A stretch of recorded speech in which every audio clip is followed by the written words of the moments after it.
En marche toujours du Jitex 2025, Jitex Africa d'ailleurs, qui en est à sa 3e édition. On a le plaisir dans l'Info en face Matin TV, je dis bien le plaisir, hein, de recevoir Ali Azouzi, CIO, PDG de Data Protect. Data Protect, une entreprise qui œuvre dans le domaine de la cybersécurité. Merci d'avoir accepté notre invitation, si Ali. Bonjour, c'est Rachid. Merci pour votre invitation. Et vous n'avez pas hésité à répondre favorablement à notre invitation. Ben écoutez, je pense que les enjeux sont énormes et il est extrêmement important et effectivement qu'on puisse se prononcer par rapport effectivement les enjeux mondiaux en matière de cybersécurité. Je souhaiterais juste préciser que je ne suis pas là pour commenter les récents incidents cyber qui ont eu au Maroc. Je suis là en tant que citoyen marocain et patriote. Et il y a quelques mois, il y avait un événement cybersécurité qui a eu lieu au Maroc. Et j'ai reçu dans mon stand un responsable d'une organisation publique marocaine. Il est venu me remercier. Il me dit, je veux remercier M. Lazezé. Il y a eu un incident que vous avez identifié par vos équipes. Vous avez mobilisé toutes vos équipes pendant un week-end pour effectivement restaurer la situation. Vous l'avez fait, sachant qu'on n'a aucun cadre contractuel. Vous n'avez envoyé aucun devis, etc. Je lui ai répondu, écoutez, on a un cadre contractuel. Il me dit, ah bon? Je lui ai dit, nous sommes tous des Marocains. Nous, aujourd'hui, quand une organisation marocaine est attaquée, client ou pas, ben c'est nous qui sommes attaqués. Donc, nous sommes mobilisés et c'est dans cette perspective que je souhaiterais qu'on oriente le débat. C'est-à-dire que vous avez précisé, puis je vais juste reprendre ça, effectivement, pas de commentaires particuliers sur ce qui a été, en tout cas, les cibles. Les acteurs qui ont été ciblés par des cyberattaques. De toute façon, il y a une enquête qui est en cours.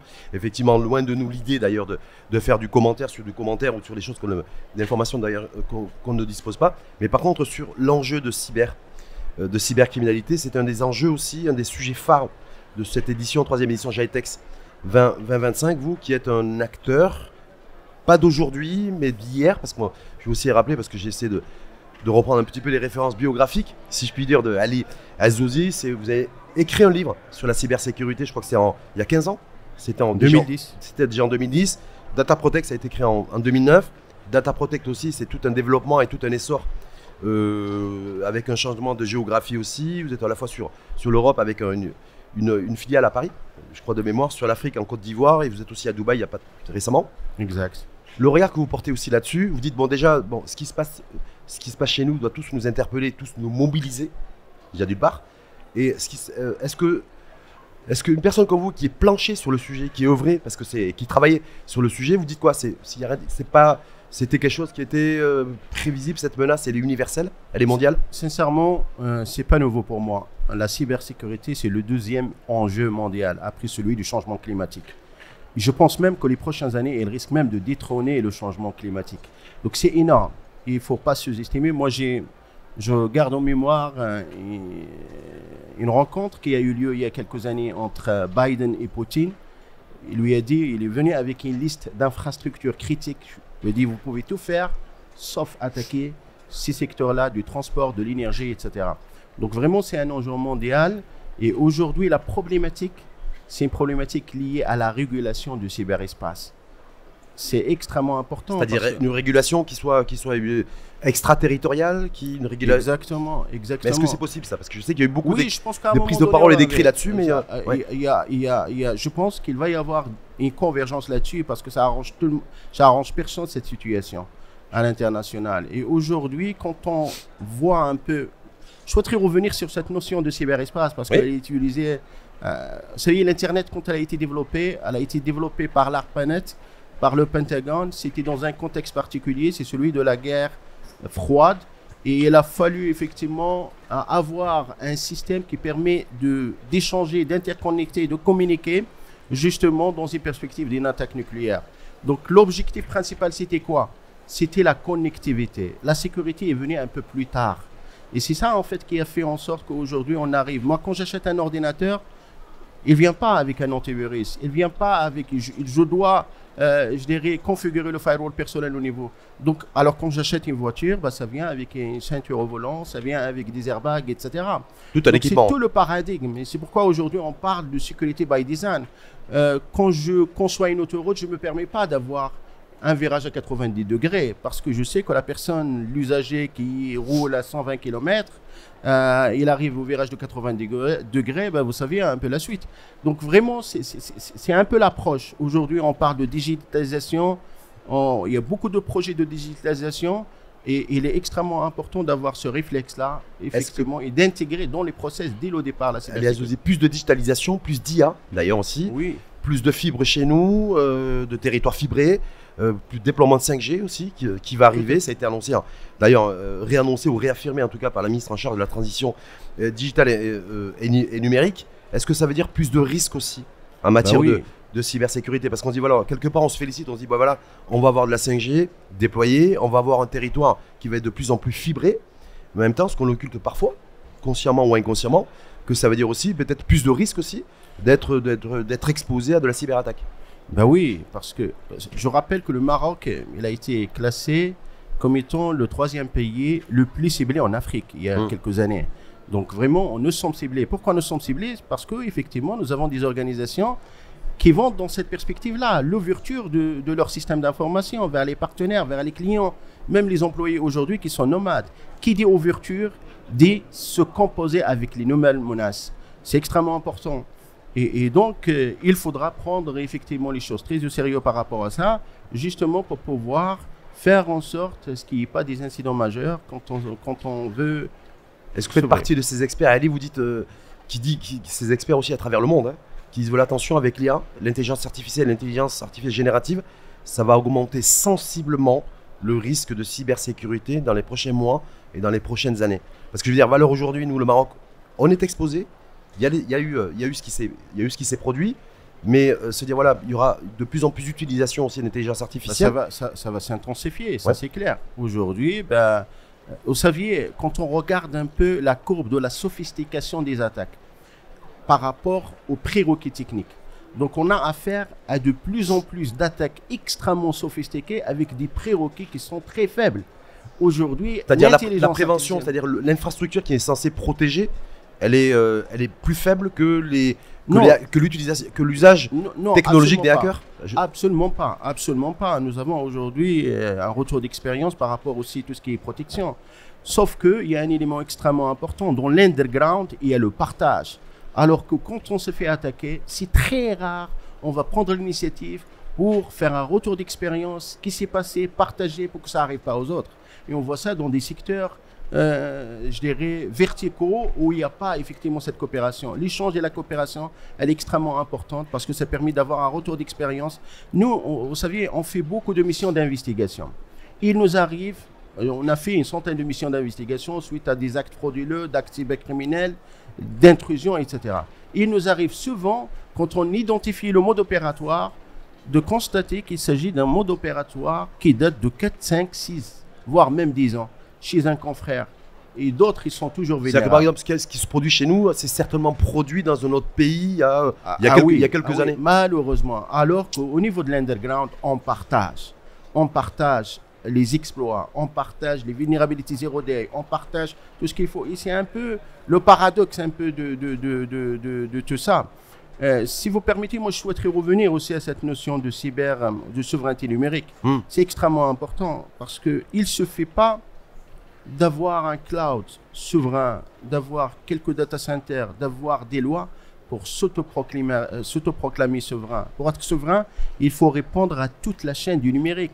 Il faut des systèmes d'exploitation souverains, il faut du matériel souverain, il faut des protocoles souverains, il faut des ressources. Est-ce qu'il faut de la technologie aussi qui soit souveraine en termes d'innovation? Parce que très souvent on dit, voilà, la technologie, quand on l'achète, un État ou un pays ou une entreprise étrangère, déjà, on n'est plus...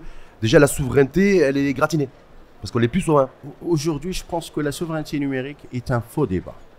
Même les grandes puissances, je prends par exemple l'Europe, elles n'y arrivent pas, malgré tous les moyens dont elles disposent. Aujourd'hui, les seuls pays qui peuvent s'autoproclamer souverains, c'est les États-Unis, parce qu'ils sont des précurseurs, et puis la Chine. Pourquoi la Chine? C'est parce qu'il y a un marché d'1 milliard de personnes. Donc c'est important aujourd'hui de comprendre que cette souveraineté numérique, elle n'est pas à la portée de tout le monde. Et c'est un faux débat. Il faut se composer avec. Plutôt pour moi, il faut aller vers tout ce qui est cyber-résilience. Il faut partir du principe que l'attaque, elle va arriver. Il faut faire en sorte que, effectivement, se projeter dans une perspective de gestion au-delà de la gestion des conséquences. C'est extrêmement important parce qu'il y a deux catégories d'entreprises. Celles qui ont fait l'objet d'attaques et celles qui le seront. Il n'y en aura pas d'autres. Donc aujourd'hui, tout le monde passera par des attaques cyber et donc personne n'est à l'abri. Et il faut vraiment se projeter. Il faut être très transparent là-dessus, c'est-à-dire que quand on est attaqué, il faut le dire. Il faut le partager, comme ça renforce la protection. C'est ça que vous êtes en train de dire. Et ne pas le mettre de côté, de peur que ça porte atteinte à l'image de marque de l'entreprise ou de l'institution. Il faut se projeter dans l'art de la gestion des conséquences. C'est extrêmement important pour réduire le choc, pour gérer la crise, voilà, on peut aller même jusqu'à des simulations de gestion de crise. Là, nous avons des événements qui sont effectivement pour cette année, pour la Coupe d'Afrique. Fin d'année, la CAN 2025. 2030, ouais. Etc. Moi, j'ai eu l'occasion d'animer avec le responsable de la sécurité des Jeux Olympiques un séminaire au Canada sur justement la cybersécurité des grands événements sportifs. Ben, il m'a dit, nous, on s'est préparé depuis longtemps, on faisait des simulations d'attaque. Justement, elle est à Zouzi, parce que la CAN 2025, ça démarre en fin d'année. Hein. Ça démarre en décembre. Je crois savoir, je ne sais pas si c'est une référence ou pas, les Jeux Olympiques qui sont dernièrement déroulés à Paris. Donc en France, c'était plus de 3 mois de mobilisation d'une centaine d'experts spécialistes en cybersécurité qui travaillaient H24. Est-ce que ça veut dire que d'ores et déjà, vous considérez ou pas, Elias Zouzi, qu'il faudrait mettre en place une équipe, voire une armée entre guillemets, de soldats aussi, mobilisés que pour cet événement, pour se prémunir d'éventuellement de cyberattaques, compte tenu que c'est un événement qui va exposer encore plus le Maroc? Ben écoutez, effectivement, l'exposition médiatique, elle est très large. Vous savez, la cérémonie d'ouverture des Jeux Olympiques, c'est 1 milliard de téléspectateurs. Le match de la finale de la Coupe du Monde 2022, c'est 1,5 milliard de téléspectateurs. C'est énorme. C'est-à-dire quand une affaire arrive, ben elle est tout de suite dans la scène publique et ça se propage partout dans le monde. Les enjeux, ils sont énormes. Aujourd'hui, on a un retour d'expérience qui est de la part de la Coupe du Monde du Qatar en 2022 et puis des Jeux Olympiques. Je vous donne quelques statistiques pour que vous puissiez comprendre les enjeux. Vous avez, par exemple, au Qatar, les incidents qui sont liés aux sites frauduleux, on a recensé plus de 16 000 sites frauduleux. Ça veut dire quoi? Surtout par rapport à tout ce qui est billetterie, etc. Parce que c'est des sites fantômes, en fait. Oui, bah vous avez effectivement l'underground, vous avez des gens qui sont là pour l'appât du gain, vous avez des gens qui ont des motivations effectivement géopolitiques, vous avez d'autres acteurs hostiles, etc. Il faut se composer avec... par rapport à la billetterie, par exemple, vous avez beaucoup de sites frauduleux qui se sont apparus. Et l'enjeu, c'est quoi en fait quand il s'agit de la cybersécurité des grands événements sportifs?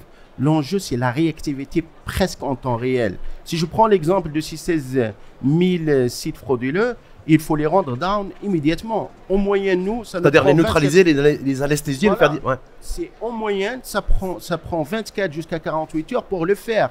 Mais au Qatar, c'est une question de quelques minutes. Mais ça veut dire, est-ce que ça veut dire que dans la perspective, donc déjà le premier événement qui va surexposer médiatiquement le Maroc, c'est la CAN, c'est dans quelques mois? Est-ce que d'ores et déjà, à la lumière de ce qui se produit dans la conjoncture dans laquelle nous sommes aujourd'hui, est-ce que c'est déjà trop tôt, trop tard, ou le bon timing déjà pour se prémunir d'éventuelles attaques? Parce que je rappelle aussi que la CAN, c'est plusieurs avions, c'est du flux humain, c'est du flux de data, c'est du flux de drivers, c'est beaucoup de data, donc beaucoup de data qui va circuler. Est-ce que ça voilà. On n'est pas notre première organisation, je dirais, d'événements internationaux. Je rappelle, on a organisé pour le Fonds monétaire international, pour la Banque mondiale, nous l'avons organisé aussi la Coupe. Oui, mais c'était plus maîtrisé. Mais quand même, les enjeux étaient là. Les enjeux, je vous assure, les enjeux, ils étaient là. Et alhamdoulilah, ça s'est très bien passé. Moi, je ne doute pas par rapport à la mobilisation des différents acteurs, mais je souhaiterais revenir là-dessus, parce que c'est extrêmement important. Vous savez, aujourd'hui, quand on regarde un stade, c'est quoi un stade? C'est pas juste du mur, du béton, du structure métallique, etc. C'est quelque chose, c'est un summum de technologie. Vous avez, par exemple, tout ce qui est éclairage, c'est extrêmement automatisé, informatisé. Vous avez la sonorisation, vous avez l'utilisation de l'intelligence artificielle, vous avez tout ce qui est en fait, je dirais, l'interopérabilité entre les différentes communautés, les spectateurs, les journalistes, les médias et tout ça. C'est extrêmement important. Moi, j'ai eu la chance d'aller voir le match, le Maroc contre le Canada en 2022. Ça m'a pris pratiquement 10 minutes pour compléter toutes les démarches administratives au niveau de l'aéroport. J'avais l'application Aya, j'ai fait tout mon processus. Tout était simplifié. Bon. Tout est simplifié. Le Qatar aussi, c'est peut-être aussi, il a été cité un exemple d'ailleurs en matière de gestion, de gouvernance et de gestion de l'événement comme la Coupe du Monde de 2030 avec des gros moyens aussi financiers. Est-ce que ça veut dire, mon interrogation, Ali Azouzi, est-ce qu'il y a aussi une question financière qui est importante? Ah bah oui. Voilà, parce que se prémunir de toute attaque en matière de cybersécurité, que ce soit lors d'un événement comme la CAN par exemple, ou une entreprise dans son quotidien ou une institution, c'est aussi en fonction de l'argent qui est mobilisé. Vous savez, le budget qui a été alloué pour la cybersécurité au niveau de la Coupe du Monde Qatar 2022, c'est 1,1 milliard de dollars. 1,1 milliard de dollars. Donc on a plus de 10 milliards de dollars sur un total entre 200 et 300 milliards de dollars, etc. Ce qu'ils ont fait, c'est extrêmement important parce que d'abord, ils ont eu une coopération étroite avec Interpol dans le cadre d'un projet qui s'appelle Stadia. Ça a démarré très tôt, ça a pris pratiquement 10 ans. Et c'est un projet qui devait en fait terminer juste après la Coupe du Monde. La bonne nouvelle, c'est que ça continue et le Maroc, il pourra en bénéficier par rapport à ce projet avec Interpol Stadia. Stadia, c'est quoi? C'est là où on liste toutes les personnes qui sont susceptibles d'eux ou qui ont été condamnées? Non. C'est une coopération qui permet effectivement de renforcer la protection des infrastructures critiques.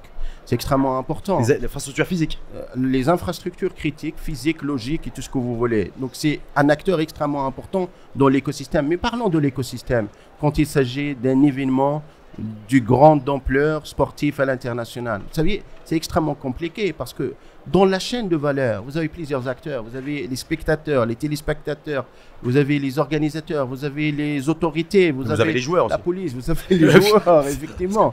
Et chaque partie ramène son lot de vulnérabilité. Vous savez, moi j'ai entendu dire que par exemple, la Coupe du Monde va mobiliser 40 000 bénévoles. Oui, ça ramène aussi. C'est un appel qu'a lancé Fawzi Larja à la CGM voilà. il y a 2 mois. Oui. Voilà, effectivement. Justement, chaque partie ramène son lot de vulnérabilité.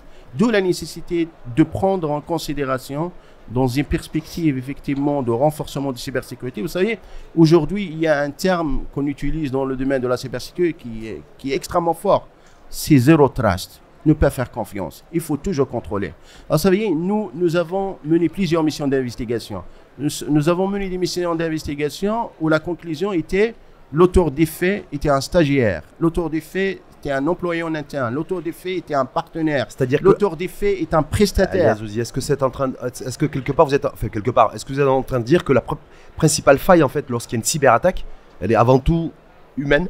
C'est un stagiaire, c'est un collaborateur qui consciemment ou inconsciemment est à l'origine de l'ouverture d'une faille humaine qui ensuite s'est traduite par une faille technologique. En fait, ce que je veux dire par là, c'est qu'effectivement, quand on parle de zéro trust, la confiance, il faut que ça s'installe, mais il faut toujours vérifier derrière. Ça y est, les modèles de cybersécurité, ils ont beaucoup changé. Au début, on parlait de cybersécurité périmétrique. Il faut mettre des firewalls, il faut mettre un certain nombre de choses, etc.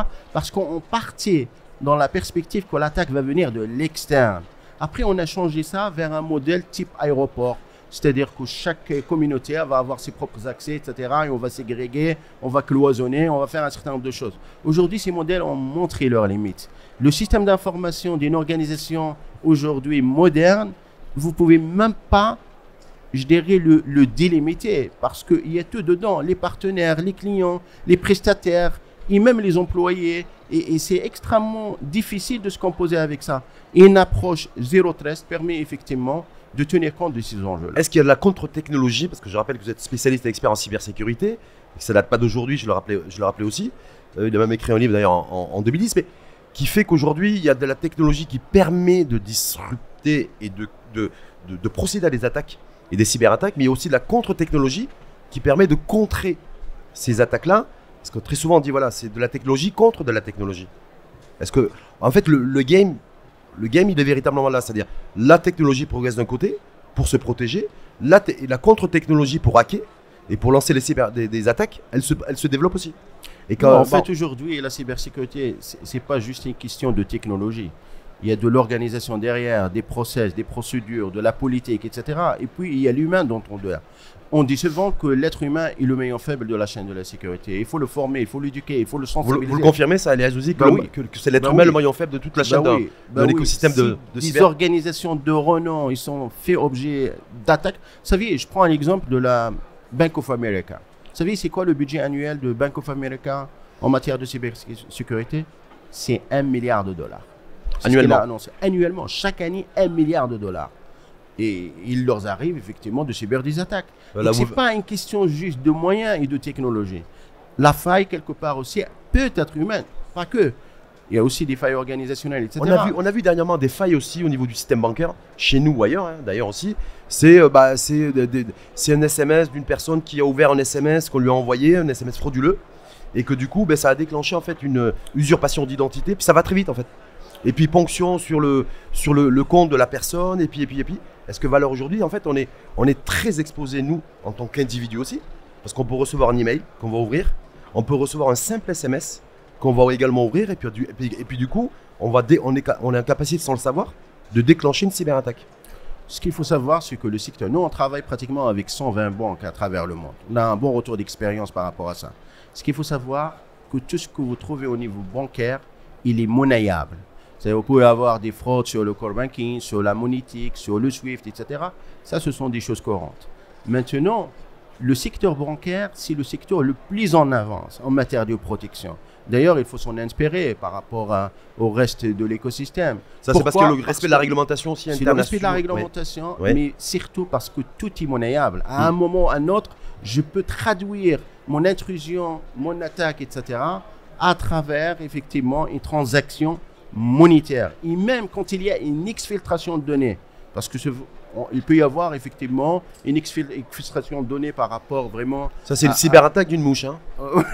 Sur Ali Azouzi, c'est une mouche qui est en train de procéder à une cyberattaque. Allez-y. Quand on a effectivement même une exfiltration de données, ce qui arrive, effectivement, on va essayer de le monnayer à travers une demande de ransomware. Ça s'est arrivé par le passé, ça risque de s'arriver aussi, d'arriver. Et donc voilà, vraiment, mais par rapport à votre question, je dirais, à l'utilisateur ou au client de la banque, etc., souvent les banques aussi lancent des campagnes de sensibilisation grand public. Et il faut tenir compte aussi de ces messages. Il ne faut pas cliquer sur n'importe quoi. Il faut vérifier. Il faut effectivement, c'est extrêmement important. Mais le risque zéro, ça n'existe pas. Il y a toujours un risque résiduel. C'est le risque qui reste après avoir mis en place tout ce que vous avez. Mais la sensibilisation, elle est extrêmement importante par rapport à... La sensibilisation, en préparant votre venue et votre participation et contribution dans cette émission L'Info en face Matin TV, rien que vous à votre niveau, Ali Azouzi, dans tout ce que j'ai pu voir grâce à un moteur de recherche Made in America, donc Google, c'est que vous appelez à la sensibilisation depuis des années.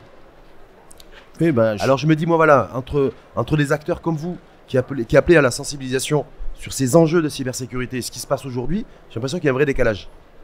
Entre ceux qui disent, on est un pays passoire, on ne sait pas trop ce qui se passe, on est attaqué de toutes parts, on ne comprend rien, donc on redécouvre en fait cet enjeu de cybersécurité, et puis certains dont vous faites partie, qui avaient tiré la sonnette d'alarme en tout cas, en disant attention, l'enjeu cybersécurité, cyberattaque, il est extrêmement important, il faut se prémunir, il faut se protéger, il faut surtout mobiliser les consciences.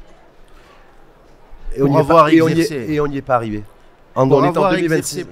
Pratiquement 25 ans, ce métier de cybersécurité, ce que je peux vous dire, il y a beaucoup de choses qui ont évolué.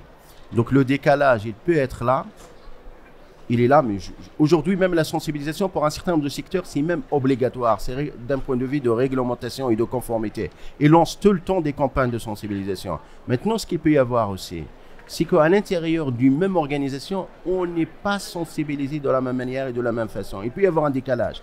Et le pire décalage qu'il peut y avoir, c'est entre l'équipe IT, l'équipe de sécurité et la haute direction. C'est-à-dire entre un corporate, un top management, un COMEX et les équipes de DSI. Exactement. Aujourd'hui, la cybersécurité est une question de bonne gouvernance. Et c'est important d'avoir un profil, un administrateur indépendant qui porte ces sujets-là effectivement de cybersécurité. Justement, le portage aujourd'hui, dans un pays comme le nôtre, mais aussi dans d'autres pays du monde, parce que la cybersécurité est un véritable sujet, y compris l'amélioration comme indicateur, l'amélioration du climat des affaires aussi, pour pouvoir attirer aussi de l'investissement, faire prospérer aussi, développer de la croissance économique avec des mécanismes de redistribution. Alias Ozi, est-ce que c'est aujourd'hui c'est le public qui doit assurer le portage politique ou plutôt le secteur privé? Parce qu'on a des modèles en fait qui ça varie en fonction des pays. Il y a plutôt le secteur privé qui est en première ligne et qui a pris le lead sur la cybersécurité plutôt que le public. Et dans d'autres pays c'est l'inverse. Et dans d'autres pays c'est un espèce de partenariat win-win public-privé. Moi je crois beaucoup au partenariat public-privé parce que chaque secteur a ses propres spécificités et c'est dans le retour d'expérience qu'on peut être très fort. Et aujourd'hui, certes, le privé, il a une longueur d'avance par rapport, compte tenu de la réglementation encore une fois, compte tenu de la conformité, compte tenu aussi des enjeux d'un point de vue financier, mais public aussi, la data, elle est extrêmement sensible. Et donc aujourd'hui, le public, c'est le plus grand producteur de data. Il ne faut pas qu'on l'oublie. Il y a des services qui sont extrêmement sensibles, qui sont fournis par le public. Et donc, effectivement, pour moi, c'est extrêmement important. Après, les enjeux, les difficultés et les contraintes, ils ne sont pas les mêmes. Le public, il est obligé de lancer un appel d'offres, des fois c'est infructueux, il faut le changer, voilà, il y a la procédure est différente en fait. Les contraintes budgétaires, il y a beaucoup de contraintes dans le public, il faut l'avouer. Nous, vous saviez, quand moi j'ai créé la boîte Data Protect en 2009, tout de suite je suis parti vers l'international. J'ai fait que de l'international pendant 3, 4, 5 ans. J'ai pas voulu adresser le marché marocain parce que je savais d'abord mes limites d'un point de vue trésorerie, d'un point de vue etc. Et j'ai vu aussi comment ça fonctionne au niveau de l'international. C'est deux paradigmes différents. Et à tel point même qu'un certain nombre, enfin moi j'avais eu un grand projet dans une administration publique, le DG m'a dit « Monsieur Lazouzé, vous snobez le marché marocain ». Je lui dis « Non, c'est pas je snob. Je connais mes limites d'abord. » Et je sais aussi à quoi je m'attends en termes de contraintes, réception définitive, réception provisoire, caution de garantie, etc. Dans le domaine de cybersécurité, vous avez une filiale, vous l'avez cité tout à l'heure, à Paris. Vous savez, mes clients à Paris, en France, en général, ou en Europe, ce qu'ils me demandent, ce n'est pas un projet au forfait. Ils me demandent de la ressource. Et j'y mets à leur disposition la ressource en régie pendant 1 an, pendant 2 ans, pendant 3 ans. Et ici au Maroc, on nous demande de tout faire dans un cadre forfaitaire. Et c'est extrêmement compliqué. On est un pays, c'est la culture de la négoce, nous. Hein. On est des négociants, culturellement, historiquement d'ailleurs. Après, bon, donc ça veut dire qu'il faut changer le mindset aussi. C'est des contraintes. Ouais. Moi, je dis qu'aujourd'hui, la cybersécurité, il faut changer de paradigme. Traitement de ce sujet, il est très sérieux.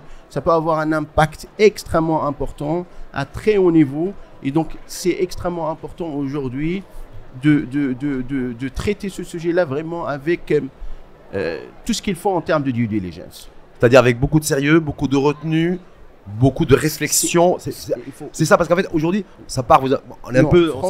La riposte, il faut réagir, il faut s'organiser, il faut se solidariser. Ça fait 25 ans que je fais ce métier. J'ai vraiment beaucoup de choses à partager. Vous saviez, la semaine passée, j'étais au Canada, justement à Montréal, pour animer une conférence sur la cybersécurité des grands événements sportifs. Ça fait 20 ans que je ne suis pas parti au Canada. J'ai fait mes études, j'ai travaillé là-bas, etc. Je dis, mais qu'est-ce qui se passe? Montréal, tel que je l'ai laissé et tel que je la retrouve. Transformé? Pas du tout. C'est la même, etc. Après, en y réfléchissant, je dis, ce n'est pas Montréal qui n'a pas évolué. C'est le Maroc qui a beaucoup évolué. Et c'est extrêmement important. Les 25 dernières années sont une révolution spectaculaire et dans tous les secteurs, y compris dans le secteur de la cybersécurité. Vous saviez, il y a un avant et un après depuis la création de la DGSSI en 2011. Si aujourd'hui Data Protect existe, c'est grâce à la DGSSI. Aujourd'hui, il faut savoir que nous, par exemple, Data Protect, on a été la première entreprise qui a été accréditée passée. Pendant plusieurs mois, on était les seuls. Aujourd'hui, il y a une liste d'une dizaine de sociétés qui sont accréditées passées. Il y a un écosystème. Et c'était le plus grand challenge. On a parlé tout à l'heure de la souveraineté numérique. C'est beau d'avoir des solutions, d'avoir des data centers, du cloud souverain. Si vous n'avez pas un écosystème qui peut adresser les besoins à un écosystème souverain aussi, c'est extrêmement important. ben vous n'avez rien fait. Aujourd'hui, il est là. Et c'est grâce, effectivement, à tout ce qui a été fait par le passé. D'un point de vue loi, il y a des lois aujourd'hui, heureusement d'ailleurs. D'un point de vue institution, vous savez, dans le dernier rapport de Global Cyber Security Index, le Maroc, il a été classé dans le tier 1. Ça veut dire quoi? On est vraiment on joue dans la cour des grands. On est classé vraiment on est les seuls d'ailleurs pays qui a été classé dans le tier 1 en Afrique du Nord. Il faut le signaler. C'est extrêmement important. Donc il y a de belles choses qui ont été faites. Il y a toujours des choses à améliorer, bien sûr.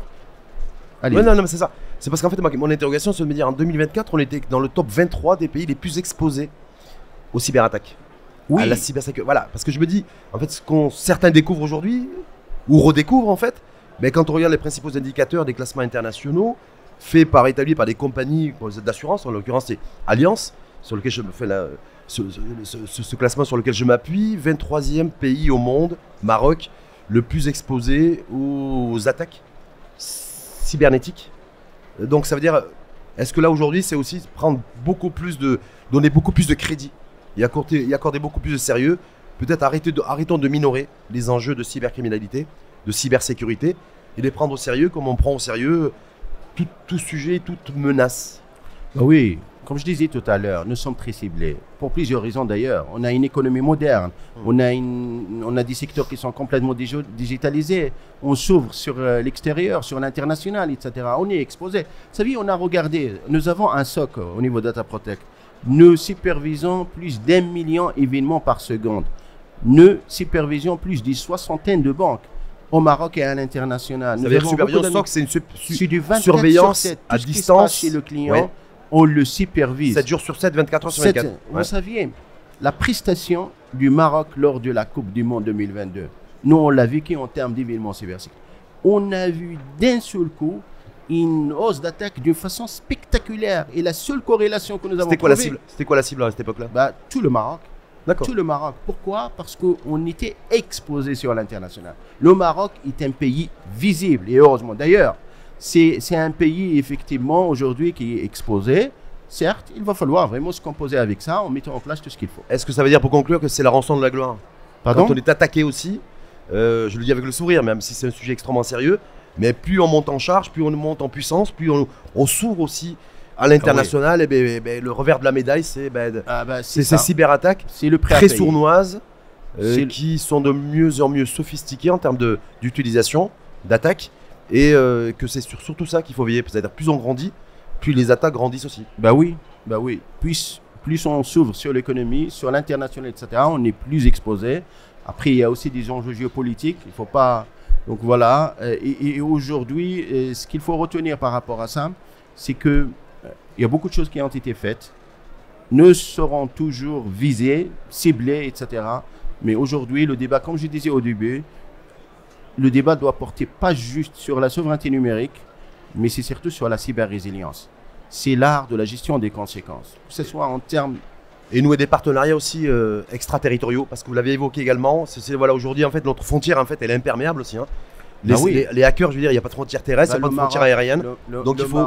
Le Maroc, déjà, c'est l'un des pays, les premiers pays signataires de l'accord de la Convention de Budapest. Ça fait une dizaine d'années. Donc aujourd'hui, effectivement, et d'ailleurs, sur le Global Cyber Security Index, il y a 5 piliers, dont un pilier sur la coopération internationale. Le Maroc, par rapport à ça, effectivement, il a signé beaucoup de conventions. Nous avons des accords avec... Et d'ailleurs, c'est un sujet extrêmement important dans la perspective de l'organisation de la Coupe du Monde 2030. Parce qu'on va l'organiser, c'est 3 pays qui vont l'organiser. Et le vrai sujet aujourd'hui, c'est la coordination. C'est la mise en place, en fait, d'un Cyber Security Framework qui permet effectivement de se synchroniser entre les différentes parties prenantes, pas juste à l'échelle nationale, mais à l'échelle vraiment... En tout cas, au niveau du pourtour méditerranéen, à l'occurrence. Exactement. Espagne, Portugal, Maroc. Tout à fait. Merci infiniment, Ali Azzouzi, spécialiste expert en cybersécurité, président directeur général CIO. Vous préférez PDG ou CIO?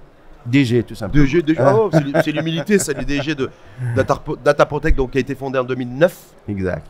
Et qui œuvre dans le domaine de la cybersécurité, avec une présence territoriale qui va au-delà de la frontière marocaine. Vous êtes présent à la fois en France, à Paris, je le disais précédemment, à la fois en Afrique. au niveau de l'Abidjan, et puis avec une filiale toute nouvelle à Dubaï, avec des équipes où la majorité de vos effectifs, je crois savoir, sont des experts et spécialistes en cybersécurité. Tout à fait. Donc On il a n'y a plus que de des 200 profils, personnes. que des profils à forte valeur ajoutée qui sont des collaborateurs de Data Protect. Merci infiniment à vous. Merci à vous. Merci à vous de m'avoir invité. Merci à vous d'avoir accepté l'invitation et d'avoir apporté aussi du contenu sur les enjeux en matière de cybersécurité pour le Maroc, mais pas que, parce qu'on voit bien aussi qu'il y a une forme d'interdépendance et aussi les ingrédients nécessaires si on veut parler ou tendre vers une forme de souveraineté numérique. Merci à vous et à très bientôt. À très bientôt. Merci.